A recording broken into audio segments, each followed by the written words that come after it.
you've interacted and interviewed comedians, and you've been in the scene, and probably met a lot of people at the comedy clubs and in the comedy community. Have you seen any like common challenges comedians have to deal with, from what you can tell so far? Like, what are some common challenges that a comedian may experience? Yeah, that's a really good question. Comedians all tend to have the same challenge Mm, of getting seen, mm, um, because there are so many opportunities for them to go up at an open mic and kind of hash out like their material and kind of work it out that way. But as far as like good, legitimate shows that are being produced, um, there's a handful of them, and everybody wants to get booked on those shows. And only, those shows only book by word of mouth. Like if another comedian refers them or, oh, kind of vouches for them, hmm, or if the person who books the show just so happens to see them somewhere and is like, I have to have them on my show.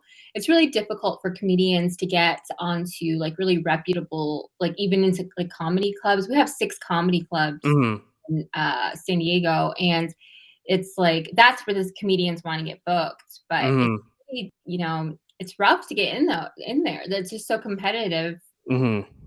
Yeah. And how many entries to an open mic would you normally see every night? So for open mics where like anyone can sign up, I mean, I've Mhm. seen upwards of like 40 comedians, Damn. go up. And, there's multiple mics in a night. And I've done this before where I've gone to like multiple open mics Mhm.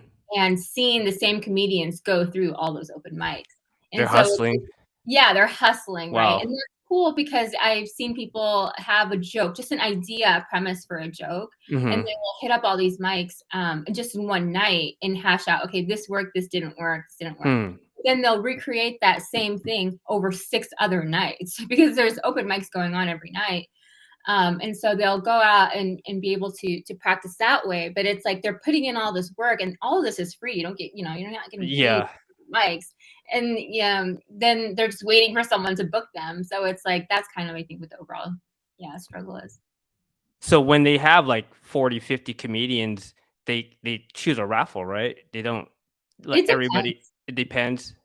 Yeah, it depends. Like there are some open mics where they only have like 10 to 12 people go up, and Mhm. so they'll just pick them based on whoever signed up or whatever. Sometimes they do a raffle, like the Comedy Store potluck and like Mic Drop. They'll do raffles for everybody who signs up, um, and um, and American Comedy Company, because those have the biggest. Those definitely get over 50 names each time. Wow. So Wow. The Creative Buzz podcast is sponsored by Thumbprint Gallery. Thumbprint Gallery was founded in 2009. We curate monthly and pop-up art exhibitions featuring emerging mid-career and established artists with a focus on contemporary pop culture, nostalgia, urban art, and pop surrealism. The gallery seeks to provide an eclectic and engaging atmosphere to view art by bringing people together in appreciation and support of local, national, and international artists.